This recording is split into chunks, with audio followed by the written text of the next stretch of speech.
វិទ្យា Digital បានក្លាយជាផ្នែកសំខាន់មួយនៃការរស់នៅសម្រាប់មនុស្សគ្រប់គ្នាបច្ចុប្បន្នគ្រប់វិស័យទាំងអស់សុទ្ធតែត្រូវការ Digital ជាចាំបាច់ដើម្បីធ្វើឲ្យការទំនាក់ទំនងការងារនិងជីវភាពរស់នៅឲ្យកាន់តែប្រសើរជាពិសេសវិស័យហិរញ្ញវត្ថុអប់រំវិទ្យាសាស្ត្រពាណិជ្ជកម្មឧស្សាហកម្មឬសិល្បៈកម្សាន្តជាដើមដោយមើលឃើញអំពីសារៈសំខាន់និងភាពមិនអាចខ្វះបាននៃបច្ចេកវិទ្យា Digital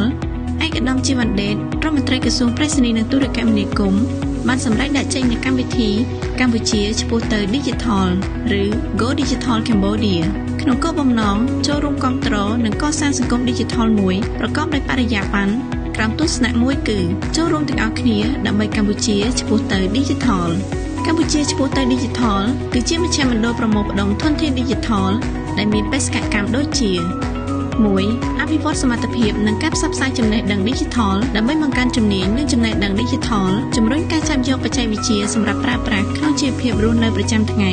ការសិក្សានិងការងារ 2. លើកកម្ពស់ការប្រើប្រាស់ប្រព័ន្ធ Digital ប្រកបដោយប្រសិទ្ធភាពដើម្បីធានាថាប្រជាជនគ្រប់រូបបានចូលរួមយ៉ាងពេញលេញនិងគាំទ្រការចាប់យក Digital 3. ចូលរួមកសាងអភិវឌ្ឍសង្គម Digital រស់រវើកដែលតម្រូវឲ្យមានការចូលរួមចំណែកពីយើងគ្រប់គ្នាដូចនេះ